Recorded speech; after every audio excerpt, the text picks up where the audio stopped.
Hello, everyone. Welcome to Daily Devotions from the Emergency Godcast system. Today's message is titled, Wait on the Lord. And I'm going to be reading to you from Psalm 27, verse 14. Wait for the Lord. Be strong and take heart and wait for the Lord. This is something that I know that many people have a hard time doing. We're a generation that hates waiting, that dislikes standing in line, that always wants to move up and not wait for God's timing, wanting to jump in and start that ministry, waiting a long time at a restaurant for a meal. We're a generation that despises the word wait. But God said in Isaiah chapter 40, verse 31, that those who wait upon the Lord shall renew their strength. They shall mount up on wings like eagles, and they shall walk and not faint. In the waiting, God wants to grow us, and He wants us to become more dependent on Him and more like Jesus. That's why He has us wait. We know that our generation is just like that song by Tom Petty, "The waiting is the hardest part," and that is true. For a year, or maybe I should say about 6 months, I was waiting for something. And finally, God answered my prayer, and now I have what I'd been waiting for. But I keep thinking of what would have happened if I had pushed it before God was ready and got ahead of Him. I probably wouldn't have gotten blessed in the same way, right?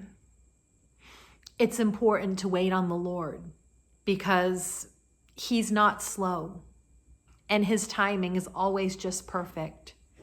You see, God doesn't view time the way that humans view time. God isn't sitting up in heaven looking at His watch saying, "Where is she? She was supposed to be here." No, God's timing is at just the right time. It took Him 7 days to create our world. And He waited and rested on the 7th day because the work was done. I think of how impatient we get for things like my cat with getting impatient over her food.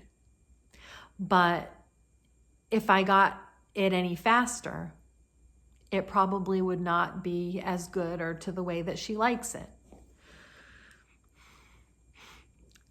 I'm thinking back to a story that my mother told me when I was a child, when I was getting impatient one day and banging my fists on the table because I guess it was like dinner time or what, and I was hungry and I was going, "I want my food." I actually don't think I was alone. I actually think I was with a friend, and we were pounding on the table saying, "We want our food. We want our food." And my mother told me a story about my cousins when she was home from college one day and my grandfather had a frozen pizza and he was babysitting my 2 cousins, and they were banging on the table saying, "We want our food. We want our food." And I'm only recalling this from what my mom said. I wasn't there. I wasn't even born yet. But then I guess my grandfather got fed up, and he put the half frozen pizza, which was not properly cooked, on the table just to teach my cousins a lesson. They got upset because it was still frozen. And I think the lesson that my grandfather was trying to teach them was that there's a reason why we wait. That pizza would not have been ready for them if he took it out early. And because he took it out early, it was still frozen in the middle. And he didn't want to give his grandchildren a half-frozen pizza. God doesn't want to give us a half-frozen pizza. He wants to give us the fullness of his blessings. Ecclesiastes chapter 3 says, he makes everything beautiful in his time. Trust in God's timing. Wait on him, and he will renew your strength. And this concludes this daily devotion of the Emergency Godcast system. Have a blessed day, everyone. See you tomorrow. Bye now.